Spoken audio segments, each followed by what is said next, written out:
welcome back to the Kingdom Real Estate Investors Podcast Show. I'm your host, Ellis Hammond, and this is the platform where we highlight the stories, the work of kingdom-minded real estate investors, and you can see what's possible. And man, I have a guest with me today, 27 years old. Just talked with him. His goal is to own and be the CEO of a $20 billion real estate company. And if there's a guy that can do it, he can do it, because I know he believes it and he acts like it. And so without further ado, guys, welcome Chris Salerno to the show. What's up, man? Hey, what's up? I'm very excited to be here. Give back knowledge, education, anything possible to help all your listeners, grow their businesses and grow their investing business. So thanks so much for having me on. You get me excited. You see, throw out numbers like that, man. And you know what I love about that? And I'm not sure where you're at today. I'm sure you're there's still a ways to go, but a lot of ways. Yeah. But when you say that, and I was just talking about this the other day, that changes your identity. And like, I know you already see yourself as a $20 billion CEO. Like, you're investing like it, you think like it, because if your goal is say, hey, I just want to own $1 billion, you're making decisions today to only own $1 billion. Correct. Right. Yeah. But so talk about that real quick. I think that's super important, and you're spot on with it. I mean, you're also, one thing I just posted on my social media too is someone scheduled a call with me, and I always ask, how'd you hear about Chris? Because it helps our marketing. How'd you hear about us? So I know where our marketing dollars are going. And he said, future billionaire. And so it's, in my opinion, you're manifesting that. And when you have that mindset of growing a large company to a $20 billion company, you start, surprisingly, getting people in your life that are at that level. On Instagram, if anyone follows me on Instagram, I chat with billionaires on Instagram that are large owners throughout the United States, that are large developers in Miami, and they are billionaires. I feel like that right there is manifesting my ultimate goal of hitting that $20 billion mark. Now, obviously, we're not anywhere close to it. It's definitely going to take us decades and decades to get there, hopefully sooner. But like you said, you have to have that mindset when you're investing to achieve that, compared to just 1 billion. And as you know, being in the space, $1 billion's nothing. Yeah. Like that's nothing. 20 billion is like, wow, okay. You got a well-oiled company running at a very high level. And there's people in this space that have 10 to 15 billion that I know, and they're running great companies. But yeah, you're spot on with it. You have to have that mindset, that you have to have that drive, the motivation. And then also, I'm big about affirmations throughout my whole house to remind me, why am I working so hard to achieve that number? We're going to get into that today, guys. Oh man, I'm so stoked with you, Chris. This is my language, man. You're speaking my language, right? So I love it. It's a gift to have you on here today. As always, man, let me just pray for this time in this show, and we'll get going.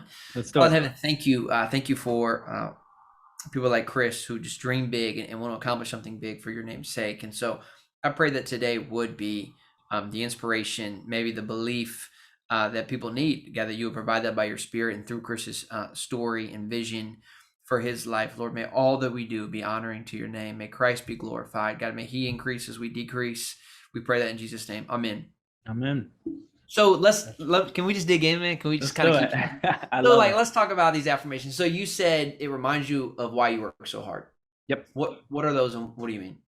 Yeah, well, I'm a single father. My son is my world. If anyone follows me on social media, you'll see he is my world, and I love him. And that's one of my big reasons on why I work so hard, is because I want to leave a legacy. And some people may see, well, legacy is a certain amount of money or things, who knows? And my definition of legacy is how many people can I touch, meaning change their life through real estate investing. Now, Wall Street's not going to tell you how to invest. They're going to keep you in their Wall Street bubble. They're not going to tell you about the tax benefits. And so if I can help as many people as possible understand that they can also have another avenue of investing, then I know I left a legacy, and especially for my son, if he wants to take over the company one day. So that's huge motivation. Another motivation is that I see life as a game. This is a journey that we're playing. We're playing the game Monopoly, but in real life. And if you and I sat down to play the game Monopoly, we're not going to take an hour to play the game. That's going to be a game you and I are going to play for 5 or 6 hours. It's a long game. And that's how real estate is. And as you know, it takes a long time to build a company in this business. It takes a long time to buy these deals, nurture the deals, and sell them for a profit. If we weren't in a great market right now where everyone's selling in a year, but it takes time. And so I see life as a journey. And every time we get a deal, every time we hire someone, I see that as an accomplishment. And I've set a very large goal in my mind to help accomplish everyone else's goal within the company and our investing partners. If you invest with someone who has small goals, like we said earlier, they're going to be thinking differently. And so if you invest, or if someone comes on as an employee and wants to work for you and you have small-minded goals, your goals are now going to be small. And so that's why I set large goals for myself and for the company, so it could accomplish multiple people and impact multiple people's lives within the company, and then also our investing partners. Yeah. So that's a couple reasons. I love that, man. I mean, you talk about like look at guys like Elon and talk about how they're able to attract world-class talent and do massive things. Elon would never be able to do the things without the talent around him. However, the talent around him would never be able to live up to their full potential without a vision, right? Without someone who is dreaming massive for what God can do in their life. Now, Elon, I don't know if Elon believes in God or not. That's not the point. My point is, you believe in God.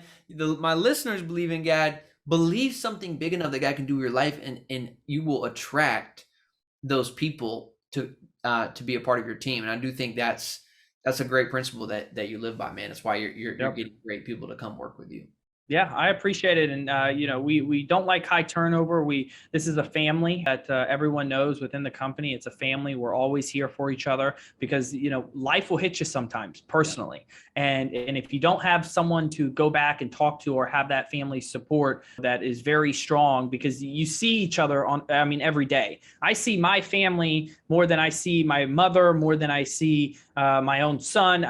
Because I'm in the office with them all the time. So we are a family here, and you need that type of support. And when you have that atmosphere, you tend to have people that are loyal to you. You tend to have people that want to work harder to grow the business, and we do it as a team. Yeah. Chris, take me back a little bit, man. I really actually don't know this part of your story. I just have only kind of known you as a real estate investor, but I know it's not always been the case. And you're, I say only 27, not that ages matters, but like, what is give us kind of how you got here, man, right? Like, and even being able to have a vision that you could go build $20 billion of real estate. Take me back a little bit. Really, my life story is I came from nothing. And I don't tell people this much, but I came from nothing. I remember when I first actually moved to Charlotte 15 and a half years ago, I was lucky that every Saturday we were able to go to the dollar store and pick out only 5 items. And that's it. For that week, because we couldn't, my parents couldn't afford to, go to Walmart or go to the grocery store and us pick out everything. So we were very limited. And I remind myself every single day when I wake up about that, is that, I don't want to live that lifestyle, and I don't want my son to live that lifestyle ever. And so that's what I would say really has sparked that drive in myself.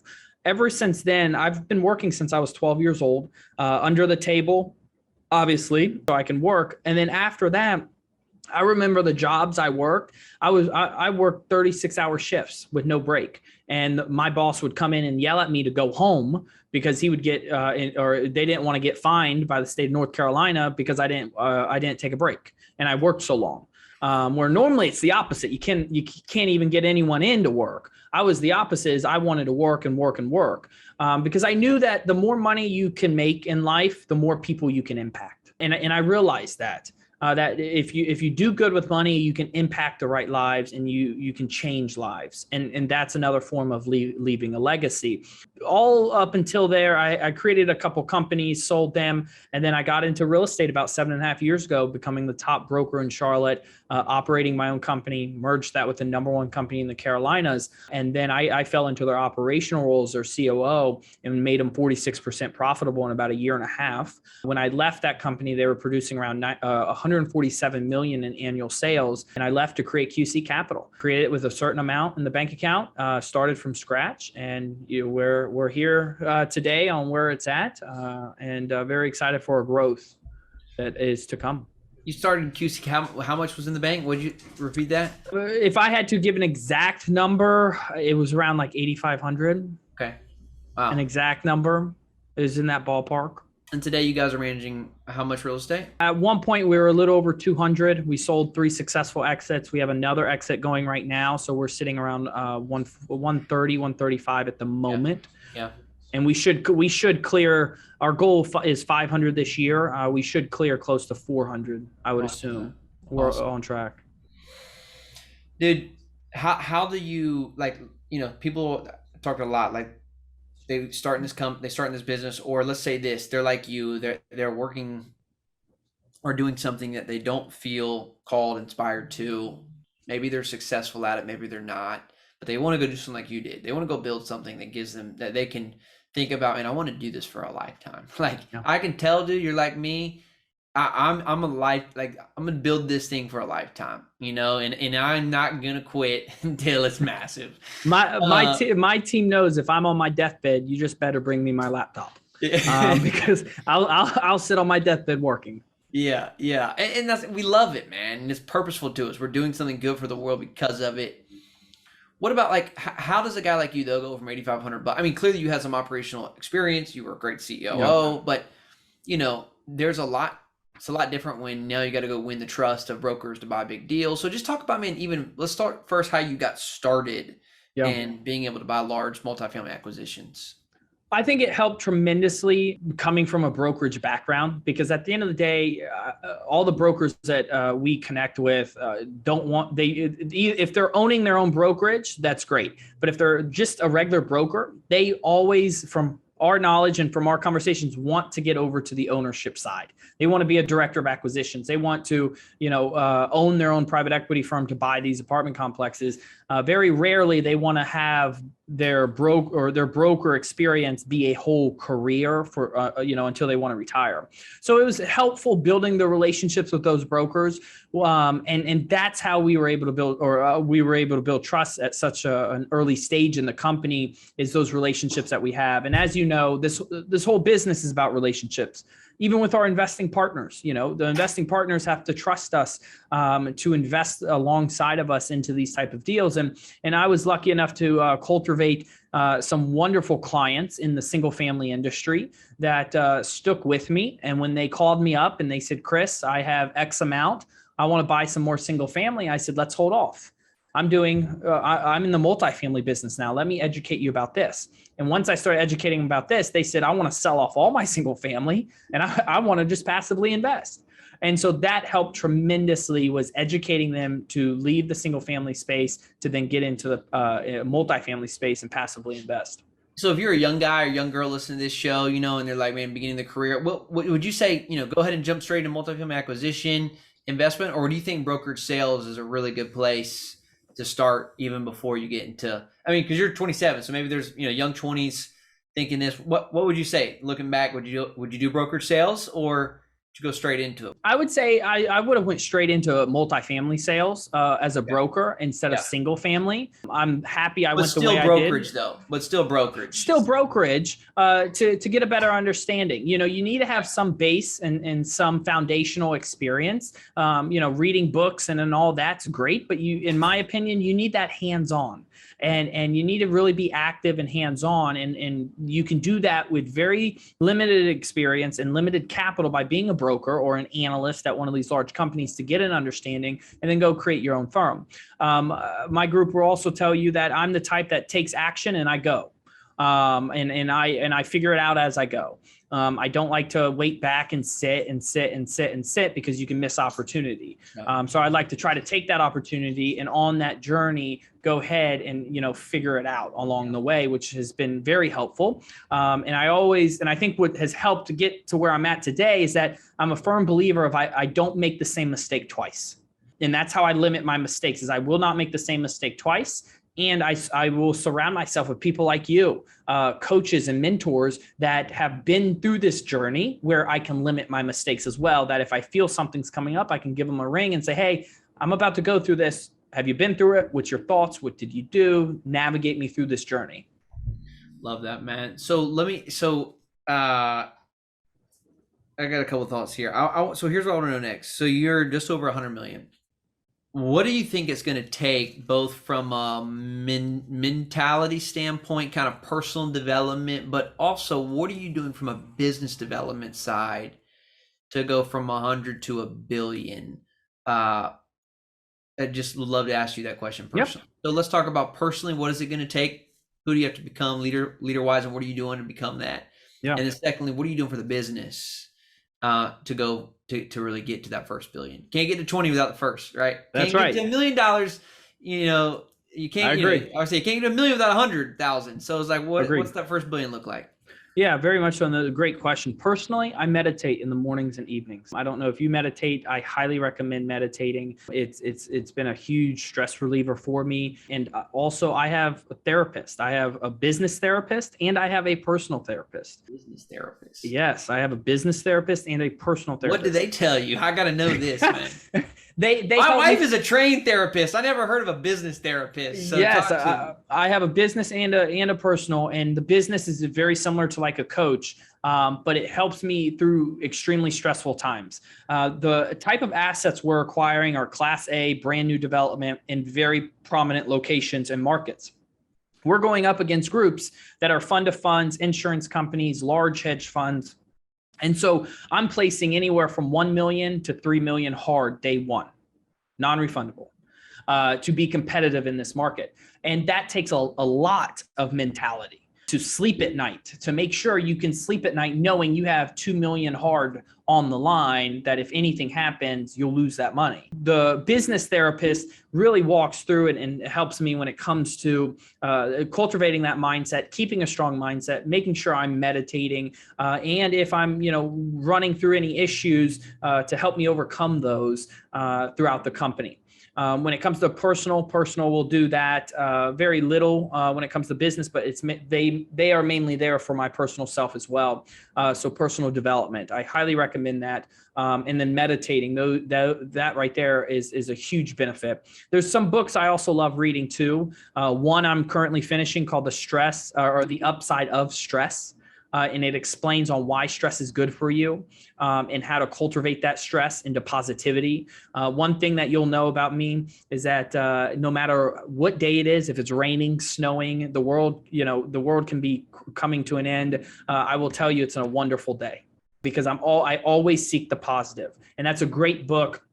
I highly recommend it, that book, and it really helps through the mindset and through the stress. And so those right there really help cultivate the personal aspect of this to achieve and to be on that road. Like I said, I have coaches and mentors as well along that journey to achieve that number. And focusing on your one thing. I see groups that are buying all different type of asset classes. And that's great. Congratulations to them. They're doing a great job. No harm, no foul on them. I'm a firm believer of focusing on your one thing and growing that to a certain extent, and then start to diversify.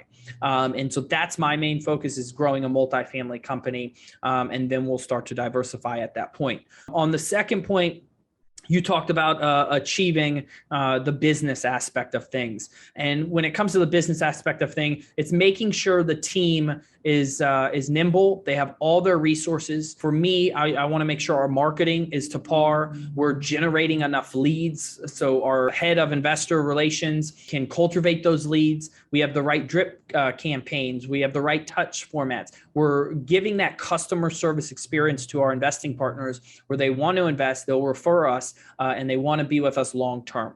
We're thinking long term. All of our investing calls that we have with our investing partners, they know that we are looking for a 40 to 60 year relationship. We're not looking for a one-off deal. We'll turn your capital away if you want a one-off deal. We're looking for a relationship for someone that wants to be in business for the next 40 to 60 years. And I found that being across the board extremely helpful, extremely beneficial. And we've even gotten investors that really like that, and they want to invest with us. And so having that type of mindset on the business aspect is making sure that the systems are in place, making sure they're operational, making sure the foundation of the company is in place, making sure that all of our employees have all the materials that they can do their job at a very high level. That's huge. I just supplied MacBooks for the whole company to make sure that they can operate at a very high level and there's no issues. And so that's going to give us the ability to achieve our ultimate goal and to keep growing. Yeah, talk to me, dive in a little bit on the marketing thing, because you told me earlier kind of what your mentality is in terms of how you're reinvesting right now. I think that would be helpful to share and kind of how you're approaching that right now. Yeah, so we're marketing across the board. There's some groups out there, obviously we know, like CrowdStreet, Fundrise. We found out that they're purchasing our name and they're piggybacking on our name. So we had to put some defensive tactics in place to ensure that they can't do that because we own the name. And then also when it comes to the offensive side, social media has been huge for us, advertising on social media platforms, advertising on radio, which we advertise on radio as well. And one thing I do as the company grows is that we find great individuals that can do that at a high level. For example, when we have our marketing guy who does all of our marketing, he signs an exclusivity clause. So that means that any company that approaches him, which has happened from our website and things like that, they have to call me for approval. And once I approve that person, they can work with them. Other than that, they will not work with anyone in my same space, because I want to make sure that they are dedicated to us, that their mind is solely focused on us, and that's their one thing is growing our investing partner base, which has been extremely helpful.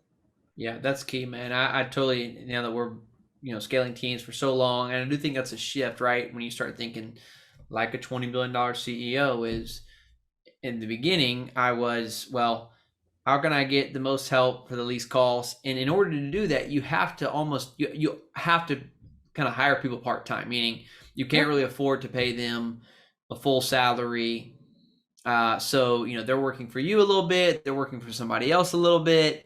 And what I began to realize was, like, I'm not getting, my investment is not really paying off. Like, I'm trying to go cheap, and therefore I'm not getting a great return, because how can they be focused? Because the problem is when you do that, they think about you for the exact amount of time that that they work for you, right? That they pay for you.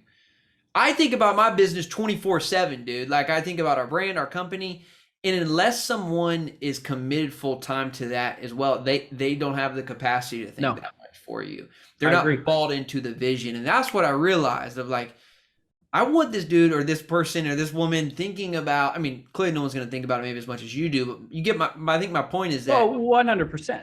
They have to be bought in beyond the hours that they're working. And the really only way to do that, I think, is exactly what you're saying. Like, man, you got to give people a reason to incentivize them to do that. And, going cheap, going part-time doesn't do that. It doesn't. And how do you do that? If you, for example, we just brought on a videographer. So my whole Instagram has been changing over the past 2 weeks. Instagram is now paying me to post. So now I don't have to pay my videographer, because ironically, Instagram's paying me the same amount that I'm paying my videographer.